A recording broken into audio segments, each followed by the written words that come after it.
Yat e bene shikedo shijane. Hello again and good morning, dear relatives, and welcome to day 2 of the Tribal Leaders Summit. Shea Janine Yazi and Shea Tina Janine Shledo Todachini Bashichin Nithlana Dashichedo Zithgai Dashinele, Deneta Dinasha. I'm Janine Yazi, co-founder of Six World Solutions and the Southwest Regional Director for Indian Collective. I'm happy to return today as your host. And now it's my pleasure to once again introduce to you the Executive Director of the Coalition to Stop Violence Against Native Women, Angel Charlie. Thank you, Janine. Good morning, everyone. Janine, I just want to say thank you for joining us the last 2 days. We know how incredibly busy you are in all of the work that you do to protect our communities and build power within our communities. And it's really just an honor to share this space with you yesterday and today. Good morning, everyone. I'm Angel Charlie. I'm the Executive Director of the Coalition to Stop Violence Against Native Women. This morning, I want to share a little bit about our organization and tell you some ways to get involved. So we're an organization that's member-led. We have members throughout the state of New Mexico who are all tasked with protecting and serving Indigenous women, from social services in our tribal communities to other state organizations. We come together to raise awareness, push forward advocacy, and make social change. If you're interested in becoming a member, you can log on to our website or reach out to our amazing membership director, Markel Musgrave, and find out ways to get involved. What we do at our organization revolves around policy advocacy, and you've heard a lot about that the last 2 days. But some other things that we do is community building. So don't hesitate to reach out to us if you have an event in your community where you think the coalition could be of support. We've helped our organizational members start newsletters, build their own campaigns, provided statistics for your grant writing. Wherever there's a need, we try to meet it. We also provide training and education and technical assistance. And so a lot of that is geared toward our member organizations. And again, that kind of looks different for every single community that we serve, but don't hesitate to reach out. Thank you for all of our members who are here today with us and yesterday as well. I think when I looked at the numbers yesterday, we had 199 people at our peak joining us. And so I hope all of you are back with us today. We've got some great content. I'm really excited about our panels, and especially our last panel of the day, decolonial aunties. So you might remember this is March, and it is International Women's Month, or Women's History Month. And so this is our ode to all of the work that our aunties have done to get us to this point. And then some things that you can do to get involved with our organization. Tomorrow, the Coalition to Stop Violence Against Native Women is co-sponsoring the launch of Traditional Girl with a Contemporary Pop, which is the late Diana Suazo from Taos Pueblo. Her art will be on display at the Indian Pueblo Cultural Center for a year. Tomorrow is the grand opening. It's from 5 to 7 in the evening here in Albuquerque.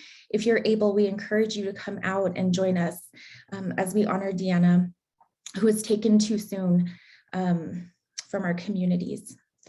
And then on April 8th, again at the Indian Pueblo Cultural Center, we have the Indian Families Protection Act celebration and press conference. And so for all of the advocates who are in the room that are also our IFPA social workers, this is a call to you. Please come join us. We worked with the New Mexico Tribal IFPA Consortium to make sure that you all didn't have a meeting next Friday so that you can all join us in celebration. On April 28th, we have our member meeting that's held by Zoom. So we hope that all of you can join us so you can learn about what we've done this past quarter and ways that you can get involved in the next quarter of our work. And then again, for our members, on April 18th, we have a media training just for you. And so I'm sure you've realized the coalition has been taking up a lot of space in media. and that's been intentional. And so as we continue to build out our platform and our voice, we want to bring you all along with us. We've started to reach out to our members for media inquiries and interviews. And we also want to provide training so that when we do put you in touch with the local news or a journalist, that you feel prepared to take that conversation and say the things that you need to say. And then our Native youth work.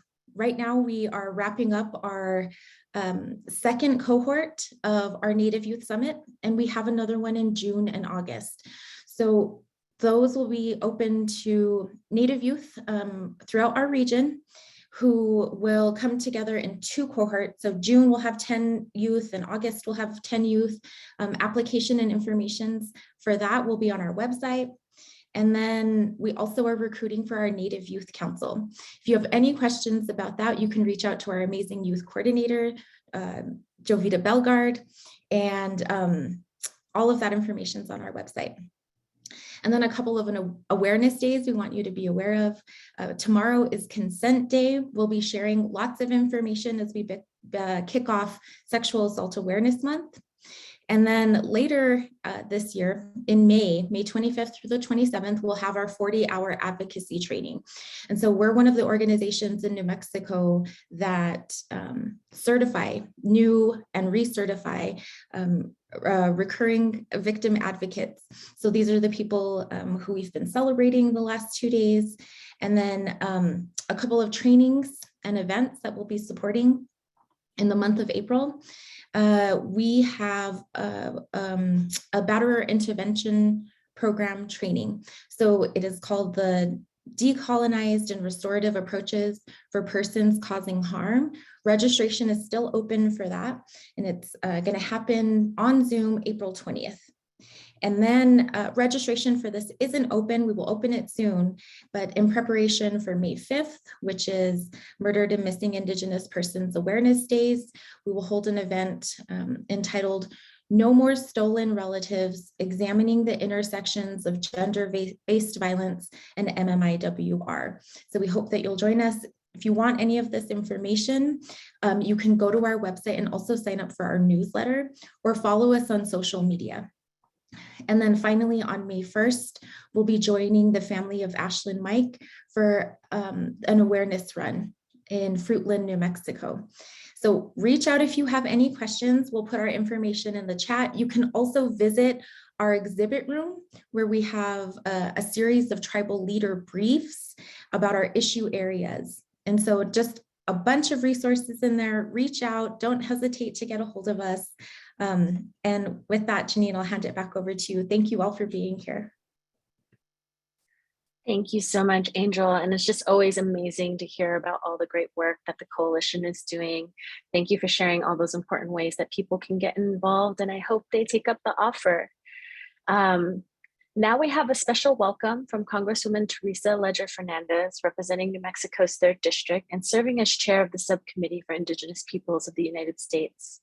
She really wishes she could have been here today with us, and since she couldn't, she wanted to find a way to participate. So she made time to record a video from the halls of Congress while hard at work in Washington, D.C., advocating for the rights of Indigenous New Mexicans. Due to the low light and sound issues in that setting, though, we have added captioning, so I hope this makes it easier to fully receive the Congresswoman's important message. I'm now honored to present Congresswoman Ledger Fernandez. Good morning. I'm Teresa Ledger Fernandez, Congresswoman for CD3 of New Mexico, as well as Chair of the Subcommittee on Indigenous Peoples. We are all celebrating, actually acknowledging the importance of the Violence Against Women Act that President Biden signed into law. We know the sad truth about the fact that women of our Indigenous community suffer from violence, from rape, from being stolen from their homes.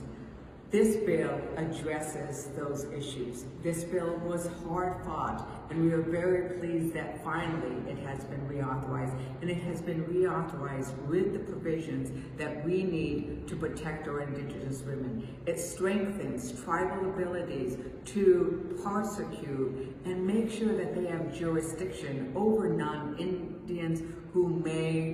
perpetrate these violent crimes. It ensures that there are the task forces and the resources available to our Indigenous communities to address this issue. I am very pleased that this bill came into law with all of the provisions protecting our Indigenous women because of the advocacy of groups like yours. It was the voices of Native women. It was the voices of those who are allies of our tribes. It was the voices of our tribes and Native nations which rose into one and ensured that this bill addressed this crisis. Thank you very much for all the work you do on behalf of our communities to keep us safe, to keep us where we all belong. Thank you. Thank you, Congresswoman. We're so glad that you found a way to be here with us in spirit. Now we can see that there's a lot of activity yesterday with our Code Quest game. We've been checking the numbers all morning and there's been people vying for the top. Currently, Christiana Armillo is leading the point pack. Our code for this morning is bonus.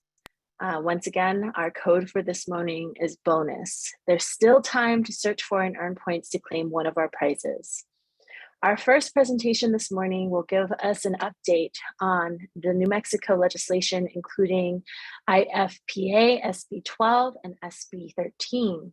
Please help me welcome Stephanie Salazar, General Counsel for New Mexico Indian Affairs Department. Stephanie, you have the floor. Thank you, Janine. Good morning, everyone. Yate Bina, She'eya Stephanie Salazar Yunashia. My clans are To'ahana and Kia'ani.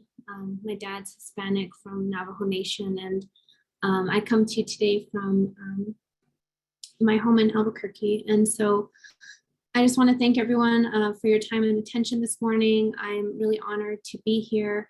I serve currently as the General Counsel at the Indian Affairs Department. And I also have been supporting the Missing and Murdered Indigenous Women and Relatives Task Force since 2019. So I'm going to pull up my slide here, PowerPoint. All right. So with that, yes, it's such an honor this morning to be among many of the honorable tribal leaders in the room, many of my mentors, colleagues, and friends, and I hope each of you find yourself well and healthy this morning. So as Janine mentioned, today I will be covering the 2022 legislative session and speaking specifically to Senate Bills 12 and 13 and the Indian Family Protection Act. This year's legislative session was a 30-day session, which meant that the bills that were heard were primarily budgetary matters unless that legislation happened to be on the governor's call. So each of these three bills were on the governor's call. And I just want to begin by acknowledging Governor Michelle Lujan Grisham for her support of these bills from the very start of the legislative session. Before I jump into the actual legislation, I do want to provide a little bit of context about the MMIWR task force for the state of New Mexico. And I will also go over a quick overview of some of the challenges that our state faces when addressing this crisis. So to recap for everyone, and many of you are likely aware that our original task force was established in 2019. When we originally started, we had a 12-member task force, and after our final report was published in 2021, the governor expanded our task force to include more community representatives, impacted families, as well as nonprofit organizations, and many of the folks that are on the front lines. And so today we have 40 representatives, but we also have an additional 40 volunteers who support our work. And so many of you are on this call today may be a current member or a past member of the task force. And so I just want to thank you all and commend you for the work that you are doing. So since this expansion occurred, we've been working monthly since July of last year to develop a state response plan. And this state response plan is really geared towards directing our governor and our legislators on steps that they can take to address the MMIWR crisis. And this goes beyond the 2 bills that were passed. It really focuses on community awareness and education, systems change, and improvements to the manner in which we collect data on these cases. And so it is our hope with the state response plan that just as our final report in 2020 led to the establishment and passage of these 2 bills that we will be discussing today, it is our hope that similarly from our state response plan that other, that will lead to changes in behaviors, practices, and law. And so starting to look at the overview of the problem, according to our state's Missing Persons Clearinghouse, and this data is also from the National Crime Information Center, there are 926 missing persons reported across our state. And now this is all New Mexicans. The NCIC database also reports 20 unidentified persons in New Mexico. And looking at this slide, this is from the National Missing and Unidentified Persons System, which of course is another federal database that has slightly different numbers, but I do want to highlight that according to NamUs, across our state, we have 226 missing persons cases reported. And if we narrow that search criteria down for American Indian, Alaska Native, that total comes to 54 missing persons. And so the reason I included this slide is that sometimes when you see this on a heat map, you have that visualization of where these cases are occurring across our state. And so when you look at the yellow dots here, these are really clusters across our state of where these cases are occurring. And so in Farmington, you'll see that there's 18. And actually in the Four Corners area, there's even more, 22, Gallup 14, and Albuquerque with 11 cases. And so, I included this to just kind of show the landscape of where we are today. We have NCIC with, a really high number of total New Mexicans who are missing. And then, what we see on NamUs, that number comes down to, it comes down significantly. And so there's that discrepancy in data. And that's something that as a task force, we continue to discuss and look at. And also the federal government is continuing to work towards that. But one of the things that we need to ensure as a state is that we're always reporting not only to NCIC, but also to NamUs, as these are both extremely valuable databases and tools that will allow and support the justice for families and finding answers. And so these 2 bills that we're talking about will start to address some of those challenges. Some other challenges that we have in our state, and I believe Mark Probosco with the Office of Attorney General said it best, that in New Mexico, we have over 100 law enforcement agencies, over a dozen prosecution entities, 23 sovereign tribes, the state of New Mexico, and the federal government. And so when we think about just all of these different systems at play at any given time in any given case, it is really challenging to coordinate all of these different systems that are oftentimes at work and sometimes duplicating investigations. So I think it's critical that there are that we start to address that coordination. And again, that's another thing that we are talking about in our meetings with the task force. Another challenge is that in some parts of our state, the land status does vary mile to mile, and this impacts the response time.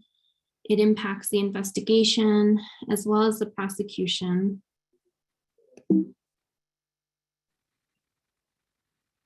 But of course, ultimately the goal of our work, the goal of these bills that I'll be talking about today is to close these gaps, to support our families, and to start bringing justice and ensuring that we can improve these outcomes for our communities. And that continues to be my goal every day when I come to work. And I know that's the goal of everyone on our staff, as well as every member of our task force. So with that, I will jump into Senate Bill 12. Senate Bill 12 is the Attorney General Office for Missing Indigenous Persons. And, I think as a primer, I just want to say that this is by no means, these two bills that I'll be talking about today are not the final solution. It's a first step, and that's really truly how we see it. This is an initial step to start addressing a very complex system and challenges that I just went over. But I think we need to start somewhere as a state, and this is a good place to start. So I want to start by acknowledging the bill sponsors, 3 of our task force members, Senator Shannon Pinto, Senator Linda Lopez, and Representative Pamela Herndon. This bill was modeled after Hannah's Act, which was a bill that was passed in 2019. And the goal of this legislation is to close loopholes by establishing a missing person specialist in the Office of Attorney General. It requires the Office of Attorney General to assist with the investigation and prosecution of missing Indigenous persons cases. And note that I said it requires. That was a change that was made in one of the committees. So I just keep note of that. I think that's a very critical change, that they must assist in these cases moving forward. So the missing person specialist will be responsible for coordinating investigations and prosecutions across jurisdiction. In addition, the specialist will be ensuring that missing persons are getting entered into NCIC and NamUs databases. So that issue that I mentioned earlier about not all of our cases are making its way into the NamUs database, this person will support our state's missing persons clearinghouse to ensure that everyone is getting entered into both databases. And they will also oversee data collection efforts in our state. Specifically, what that means is that this legislation will provide for the creation of a database that will electronically catalog missing Indigenous persons cases. This tool will be housed and administered by the New Mexico Attorney General's office, and will also provide grants to tribal communities to support access to this database, as well as improving your own internal databases within your tribal communities, so that the reporting process is streamlined and that all the resources are there that we know oftentimes are lacking in making reporting and coordination a challenge. So the appropriation for Senate Bill 12 has definitely gone through a number of changes when we went through the session. When we started, it was a $2 million appropriation. $1 million was directed to supporting the administration of and creation of this missing person specialist position, and to support the number of duties that are included in the legislation, which include reviewing entries into NCIC, collaborating with different databases, including our state's missing persons database, providing public outreach and education, and providing support and technical assistance to law enforcement agencies. So the $1 million appropriation to the Attorney General's office was removed during one of the committees. And so right now, the final version of the bill does include $1 million, which is taken from the Consumer Settlement Fund to establish the database that I mentioned earlier, and also to provide those grants to different tribal communities to support with the reporting and the coordination with the New Mexico Attorney General's office. And so this bill was signed by the governor on February 24th. It passed both chambers on February 17th. And so it was signed very shortly after that. And in terms of what the next steps look like for this bill, the Office of Attorney General has begun meeting with state partners to start talking about a missing Indigenous person alert system, and what referrals to the Office of Attorney General will look like from state law enforcement. And I think as they start understanding the current system that's at play, the current missing persons database, and some of the challenges and resources that already exist, they will continue to branch out and eventually be meeting with our tribal communities and leaders to talk more about the grant program and what that will look like as they start pulling some of those regulations together and policies and procedures for that program. So we're still in the very early stages, but I think that with this bill, it does have an emergency clause, and so they are moving very quickly to get this implemented as soon as possible. So now I'm going to shift over to Senate Bill 12, which is the Missing in New Mexico Day event. And again, we have 3 task force members who sponsored this legislation. Again, Senator Linda Lopez and Senator Shannon Pinto. And we also had Representative Andrea Romero, who advocated for this legislation in the House. So the Missing in New Mexico event, it creates and establishes a one-day event for our state. This event will be hosted by the Department of Public Safety to support all New Mexicans who have missing relatives. The event is designed to provide an opportunity for federal, state, local, and tribal governments to come together to one location and assist families to file a missing person report, update existing reports, and submit familial DNA records or updated images, or just basically completing that NamUs profile and providing supplemental information so that potential matches can be made, and essentially having more information in the NamUs database, which is still a valuable tool for law enforcement, is really important. And so families will have the opportunity to meet with an investigator. And also NamUs representatives will be there to support with collecting some of that other biometric data to upload into the national database. So Senate Bill 13 also supports families by encouraging a number of state agencies, including the Department of Health, Human Services Department, the Office of Medical Investigator, and the Attorney General's office to all come to one location. It also invites nonprofit organizations and service providers to offer that support to families to facilitate healing. And there will also be a huge media presence that we're hoping at this event so that families can get the word out about their cases and help spread awareness about this crisis to the general public.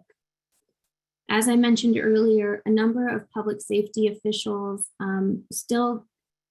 many still don't know about the NamUs database or are not quite as familiar as maybe they could be. And so by hosting this event, inviting tribal governments, local governments, we can educate our whole community about the importance of proper data collection, about data entries, and really the value of this tool that we have at our disposal. And so I think this will be a successful event in a number of different ways, but primarily to support and uplift families, and so that they feel supported.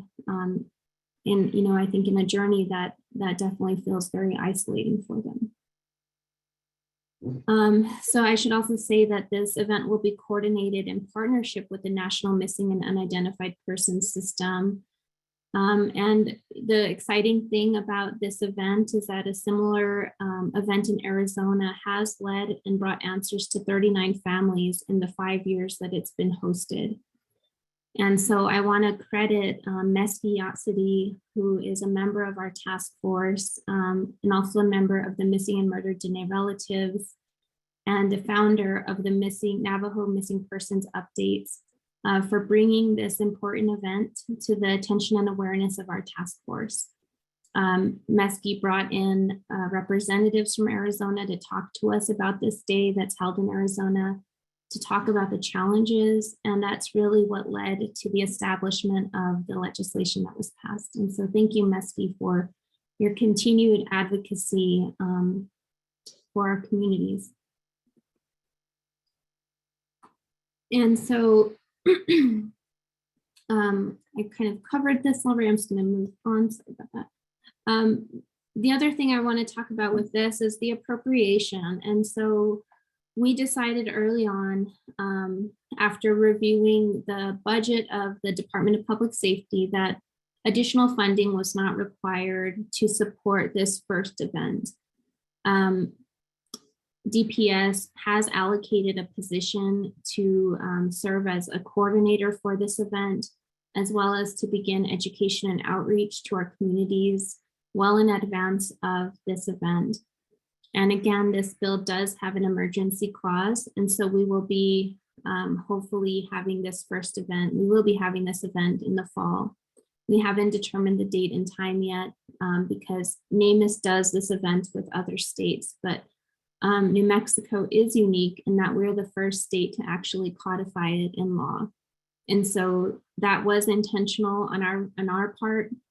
We wanted this codified into the Department of Public Safety Missing Persons Clearinghouse statute, because that will require them to hold this event every single year, even if our administration changes or if DPS leadership changes, this event will be required and will continue to be held moving forward. And so we felt that that continuity was extremely important, as well as putting our partners on notice that we need them to support and to come out to this event. And so with the appropriation, our plan is that after this first event is held, we will kind of reassess the cost and include that into the Department of Public Safety's budget request moving forward. And so depending on how much it'll cost this year, we will supplement their budget so that it's even better in years to come. And again, this bill was signed on February 24th by Governor Lujan Grisham. This was a somber celebration, I think, and rightly so. I know families have a lot of concerns about these two bills, that this isn't a final solution, and we agree with that. I also want to note that some of the other concerns we heard were regarding the accessibility of an event like this in Albuquerque and the importance of supporting families with travel costs, with lodging. And so I just want to address that by saying that we're looking into that. And the good news is that the Department of Public Safety can accept private donations. And so we will be seeking additional funding to reduce some of those barriers that we've acknowledged. And so it's an exciting piece of legislation, but there's a lot of work to do. And if anyone on this call would like to participate in and continue to hear about the progress and development of these bills, you're welcome to join our MMIWR task force meetings, where we will get regular updates from the Attorney General's office, from the Department of Public Safety and others. And they are relying on the task force to continue to guide the development and rollout and implementation of each of these bills.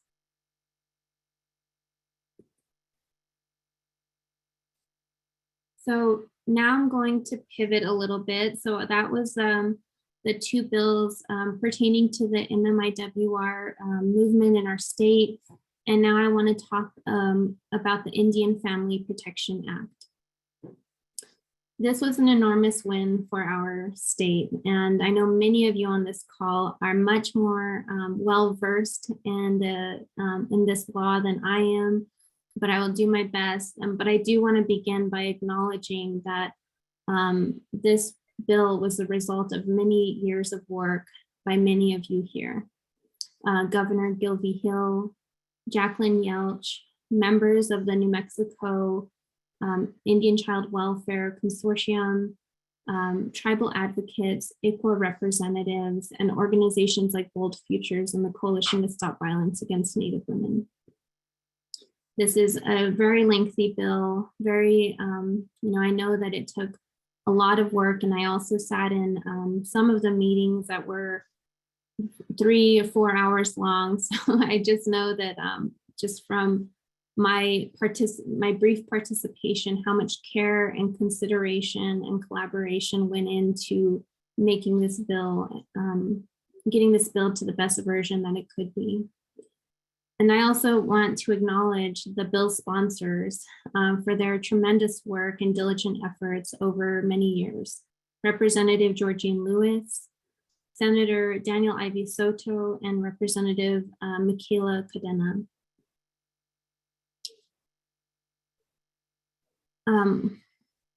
I think the importance of passing a state IFPA bill at this time can't be understated. This is such an important bill to pass right now. When we look at the data, Congress passed the Federal Indian Child Welfare Act in 1978 because 25 to 35% of all Native children were being removed from their homes and communities. And just recently, CYFD reported that American Indian Alaska Native children in New Mexico are 4 times more likely to be removed from their families. And so the need is there. The need for this legislation is there, especially when we look at some of the threats to IFPA happening on a federal level. But I just want to say that during the testimony in the different committee hearings, we heard testimony from Governor Talachi and others that really echoed these trends, these troubling trends about kind of the culture of removal and the importance of the Indian Child Welfare Act on a national scale. And I think, I'll just say that we all know just how important it is to maintain our cultural ties to our community, how that's our identity, and it can't be understated the importance of this legislation. So what I'll say is, like, right now, at a time when the Federal Indian Child Welfare Act will soon be argued before the Supreme Court to determine its constitutionality, having a state IFPA does support and protect our Indigenous children here in New Mexico and our families and communities. As a state, we need to continue to ensure that despite what happens at the Supreme Court this fall, that we maintain these protections. And this bill really does go beyond the federal IFPA and provides even more protections to our families and communities. And so some of the key changes that were made in this legislation, it is an amendment to our children's code. I think when last session, this IFPA was pieced into and woven into different parts of the children's code. And this year it's a standalone section within our children's code. And it requires our state to make good faith efforts to determine a child's tribal affiliation. It requires our state to meaningfully collaborate with tribes to ensure appropriate jurisdiction, to work with families to reunite Indian children with their tribe, provide notice to tribes for any custody proceeding relating to an Indian child, provide tribal courts with the option to assume jurisdiction before action is taken, and make good faith efforts to enter into a tribal state agreement for the coordination of care and custody of Indian children with each Indian tribe within the borders of New Mexico.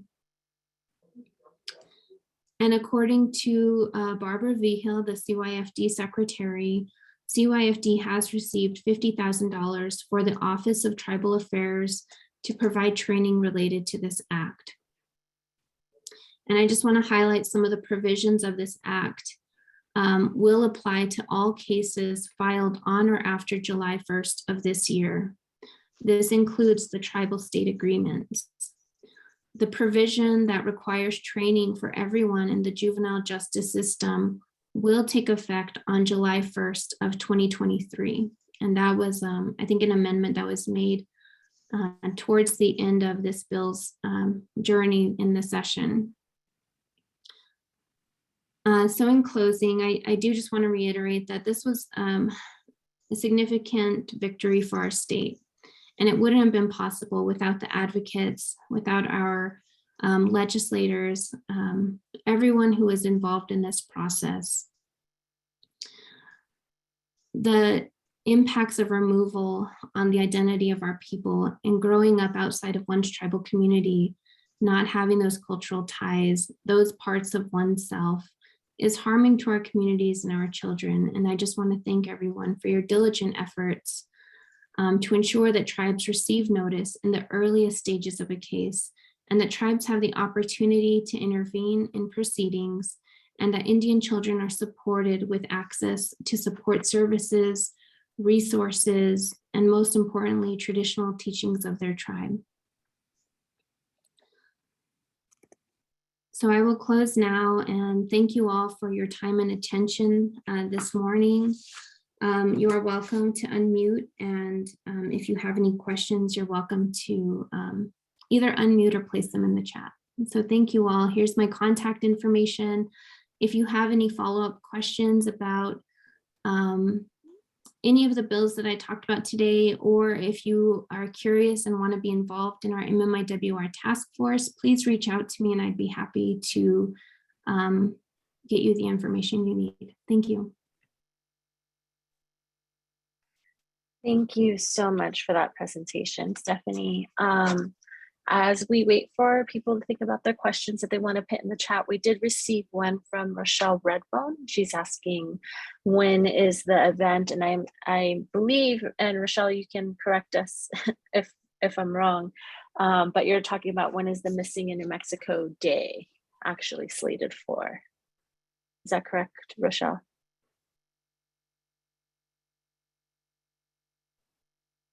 You can go ahead and answer that, Stephanie. Okay, sure. Yeah, so this event will take place this fall. We are, because as I mentioned earlier, NAMIS coordinates this event with a number of other states. We are trying to find the appropriate location, and also want to make sure that we host this event at a time of the year when travel isn't difficult with like weather and other considerations. And so we are looking to the fall. And, you know, we will post a lot of information about this event so that everyone has, everyone can participate. Excellent. I see a question in the chat from April Charmley. Can you help me coordinate with my tribe and the task force here in Alaska? I want to add on to that. Is there a role that IAD plays in helping to facilitate dialogue and conversations across states? That's related to, you know, this great protections that you guys put in on the New Mexico side, and how that does and does not apply to the entirety of the Navajo Nation, being that they go in New Mexico into Arizona. And so I wanted to add a second part to that question from April. Is there a possibility to coordinate with tribes from other states? Hi, April. Yes, we would be very happy to support and talk with you about some of the work that you're doing with your tribes in Alaska. We can definitely share with you the challenges that we faced. I think that's really how I was guided by other people who had done this work before me in other states, and learning from them and taking those best practices and implementing it here in New Mexico. And so I think that is it's something that we're absolutely willing to do. And you have my contact information now, so please reach out. And Janine, I think your question was, how do these bills impact tribes like the Navajo Nation that also expand into Utah and Arizona? Well, I mean, I think the way we've been handling that so far is that we don't really consider those borders as a barrier to us supporting and assisting. And so I think that doesn't change for Senate Bill 13, at least. I think the challenge with Senate Bill 13 is that we do need local law enforcement to participate in this event because they can enter those cases in. And so, I think there can be some discussion with neighboring states, and perhaps that's something that we need to consider for the Navajo Nation about how those cases will get reported. But if they happened on the Navajo Nation, then it's just critical that we have Navajo law enforcement at this event supporting us and able to take those reports, as well as the BIA's missing and murdered unit. And maybe there needs to be additional partners from those other states to kind of fill in that gap as well. So I think that's an excellent question. As far as Senate Bill 12 goes, I think the missing persons specialist will likely focus on those cases within New Mexico, but I'm not too clear yet on what those parameters look like. I think it's just my assumption that they would focus primarily on New Mexico. But the great thing about the Attorney General's office is that they can definitely reach out to other states at that higher level and hopefully get the resources and support that's needed. Absolutely. And then one more question. We have so many different grassroots groups that are working on this issue in their communities. What body would, and is this even a possibility? What body, because it seems to be like a collaboration between DPS, between IAD, between the task force across many of these issues. But what entity would be responsible for creating community outreach and education materials to kind of synthesize a lot of what you presented here so that families can have information to know how they may benefit from some of the beautiful advancements that have been made? I think the best answer I have right now is I'm envisioning a little bit of all of us will be producing materials and support, but I think IAD is primarily responsible for getting those resources and tailoring those resources to support our tribal communities and to be appropriate for our tribal communities. And so I know there's a number of things that we need to consider, and language is another factor that we also must consider. And so we've been talking about ways to get the word out about this event and spread awareness in advance. And so there will be an outreach campaign, which our task force will start discussing, I think, as early as our next meeting on April 21st. Beautiful, thank you. And one more question from Angel. Can you share when the next MMIWR task force meeting is and how folks can join? Yes, thank you for that question, Angel. As I mentioned, it's April 21st and it'll start at 1 p.m. Members can join, folks can join by logging on to the IAD Facebook page. And I can put that information in the chat after this, but we do live stream all of our meetings. We will also be posting an agenda beforehand with a meeting link. For this meeting, we will have a presentation by Mary Ellen Garcia on the VAWA legislation. And so she'll be going in a little bit more in depth on what that entails and how that will be impacting our work here in New Mexico, as well as where we can see some of that funding being distributed across the state. So we'll have that presentation as well as updates on both of these bills from the Attorney General's office and Department of Public Safety. Excellent. Thank you so much, Stephanie. It's so nice to be in space with you again. And thank you for that informative presentation. Also extend our gratitude to the phenomenal IAD staff for all the dedication and hard work to push these bills forward.